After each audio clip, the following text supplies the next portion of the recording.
Malang ini sampai meninggalnya, sampai sedonya, dan sampai sekarang pun masyarakat Pasuruan itu masih mempunyai keterikatan emosional khusus ya, dengan jangkrik yang ada di lokasi sekarang ini.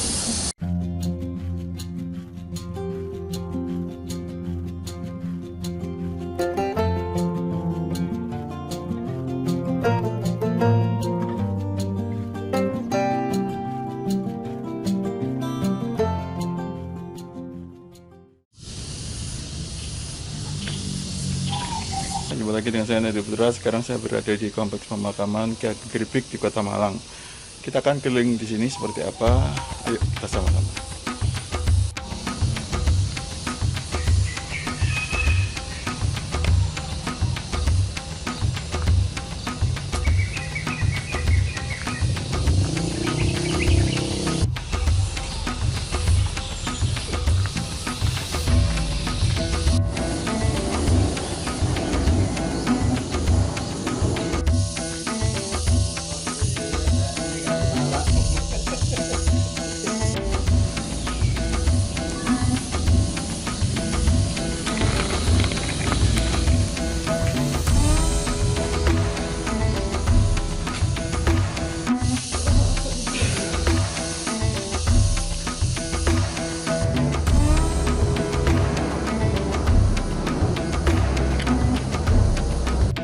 Dia kan saudara 3 orang.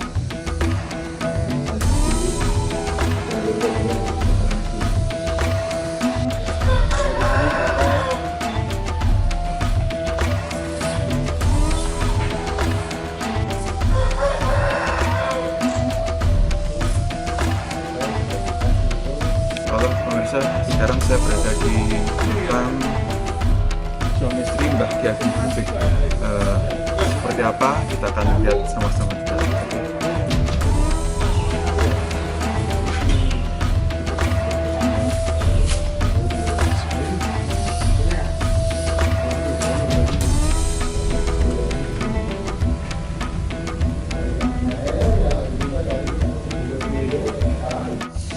Beliau biasanya berkenan untuk di ketika Polres Jakarta apa itu malam-malam.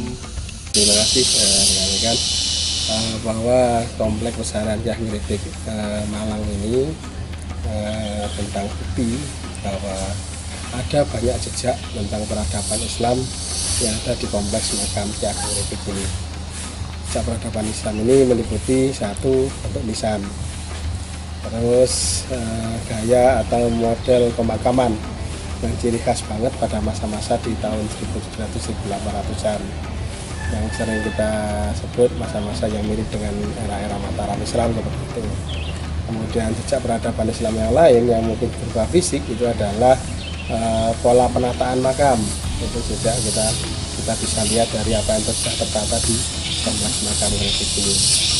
Tapi inti dari semua itu adalah bahwa banyak cerita, banyak folklore yang meskipun ini harus kita buktikan atau kita tunjang dan beberapa tulisan-tulisan dari masa lampau atau ulasan masa sekarang, bahwa beliau ini adalah sosok penyebar agama Islam pada masa awal peradaban Mataram Islam masuk ke Kota Malang.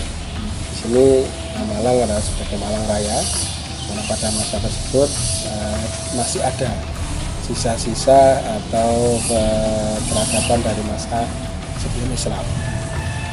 Yang paling dominan juga atau memberikan kita sebagai inspirasi awal banget di sini adalah jejak Islam.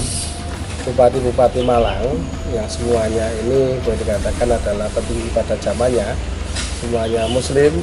Itu semuanya banyak yang minta dimakamkan dan akhirnya banyak disarekan di sekitar kompleks atau sekitar makam yang ada di sini. Ini pembuktian secara fisik. Kemudian kalau secara boleh dikatakan kegiatan-kegiatan atau sisa-sisa tinggalan, itu konon di sisi timur itu pernah ditemukan jejak tumpak ya, sisa mungkin pesantren atau tempat untuk didikan seperti itu. Sumur tua itu juga masih ada.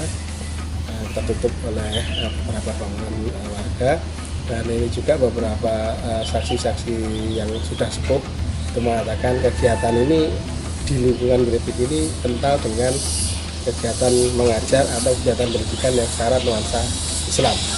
Kalau dari lembar silsilah yang kami dapatkan, ya ini ada di masa era Kanjeng Sultan Agung sampai Amangkurat I.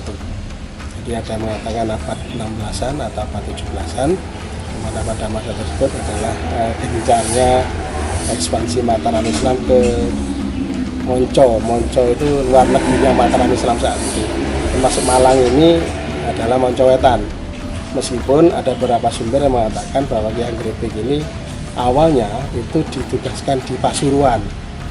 Makanya ada keterkaitan erat bahwa Pasuruan memang kota besar pada zamannya, sementara Malang adalah anggapan atau kota bawahan dari Pasuruan saat itu.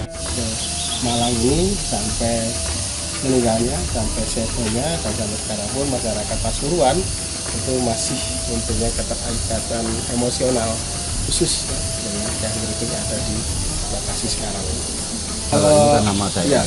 Kalau dari jejak silsilah yang kami terima, beliau itu ada dua nama, Raden Aryo Pamutu atau Pamucang dan Raden Aryo Wesi Bagono. Nanti coba kita detailkan lagi ya. Kalau lihat nama yang terakhir itu adalah nama khas banget dari Kulon. Wesi Bagono itu Aryo Wasi, Wasi, Mausi, itu insya Allah adalah nama-nama khas dari Mataram Islam Kulon. Pengunjung berziarah wisata religi itu pada umumnya dituju kunjungan intinya itu ke Hyang Grebek. Jadi beliau disikapi sebagai tokoh alim ulama dan Marok pada masa perkembangan Mataram Islam dari Kulon. Tapi di sini pun juga kita akhirnya menemukan jejak atau sisa nisan yang unik, di mana sisa nisan ini sama dengan nisan yang ada di Masjid Demak, sama dengan nisan yang tertera di makamnya Sunan Ngudung, daerah Kudus kalau nggak salah. Gitu. Dari nisan yang tergambar, kalau ada menyebut itu Surya Majapahit, ada menyebut itu Kalacakra atau apapun, intinya nisan tersebut adalah nisan yang si beliau ini hidup pada masa era Raden Patah atau Kesultanan Demak.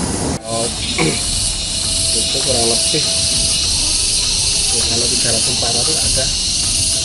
Kita lihat dari sisi ini aja, sisi baratnya Hyang Grebek, depannya itu ada santrinya, ada cantriknya. Sisi belakang itu penuh nisan dulu. Ini. Bisa sekarang saya berada di makam Bupati Malang yang pertama, yaitu Raden Panji Wilas Morokusumo. Ya. Beliau hidup mulai tahun 1819 sampai 1839. Seperti apa kita lihat di dalam, oke? Pada makam Bupati Malang yang pertama ini sebenarnya kita bicara di dekade yang beda. Jadi mengatakan bahwa Bupati Malang yang pertama ini itu berdasarkan sablat atau keputusan dari pemerintah kolonial. Di tahun 1819 atau 1820 beliau memerintah sampai 1839. Nah, beliau ini yang bernama Raden Panji Wilas Morokusumo itu adalah putra dari Bupati Pasuruan yang sering kita sebut dengan nama Raden Adipati Nudiadiningrat IV. Itu adalah kandung romonya Bupati Malang yang pertama. Beliau ini kalau nggak salah saudara itu 3 orang kurang lebih. Satu jadi bupati di Buger, satu bupati Bangil, satunya lagi beliau bupati di Malang. Masa-masa kolonial ini beliau hadir, kemudian beliau sedo minta disyarikan di sini dengan harapan yaitu mendekat kepada ya, junjungannya atau ikatan emosionalnya atau mungkin guru spiritualnya atau apa, intinya begitu. Kalau dari sisi masa sepertinya ada rentang. Kami pernah bertanya ke beberapa orang yang sedikit paham tentang pola nama ini. Sebenarnya kalau menurut tulisan itu bukan Hyang Grebek, tapi Kyai Ageng Grebek. Jadi sosok yang boleh dikatakan sepuh lebih ke kiai, jadi ke alim ulama. Meskipun beliau sebelumnya adalah mungkin umarok ya, Kiai Ageng Gribek. Gribek ada menerjemahkan ngerebek, penyampaian syiar Islamnya itu rame. Ada yang mengatakan beliau ini karena ini sudah kampungnya kampung Gribek. Tapi ada juga analisa yang mengatakan bahwa rumah-rumah di sini itu atapnya Gribek. Gribek itu kayak duk tebal hijau lah itu. Kan ada kalau kelakah itu kan bambu dua dipecah, atasnya dikasih satu namanya kelakah. Itu Gribek itu atapnya duk itu kata-katanya seperti itu. Tapi ada juga yang menafsirkan atau menyimpulkan bahwa nama beliau ini ada nama khas dari Timur Tengahnya yang mengaitkan dengan istilah Al-Maghribi. Nah, tapi menarik juga karena kita juga akhirnya menemukan nisan dengan pola seperti zaman Demak. Nah, ini nanti yang bisa diolah lagi, kita cari kesimpulan-kesimpulan. Nah, datanya jadi itu mesti berpucuk ikrarnya kan dengan induknya. Kita tahu masa-masa di Mataram Islam itu semua sultan itu pasti adalah Ngabdurrahman Khalifatullah atau Gomo. Jadi pastinya seorang yang berinduk seperti itu, bawahannya pun setidaknya harus ya Khalifatullah, pimpinan agama sekaligus pimpinan daerah. Kudu mumpuni agama dan beramirnya, berpemerintahannya. Jadi dari situ kami simpulkan beliau ya jelasnya tidak akan seorang yang sembarangan. Secara terah pun itu saya yakin seperti itu.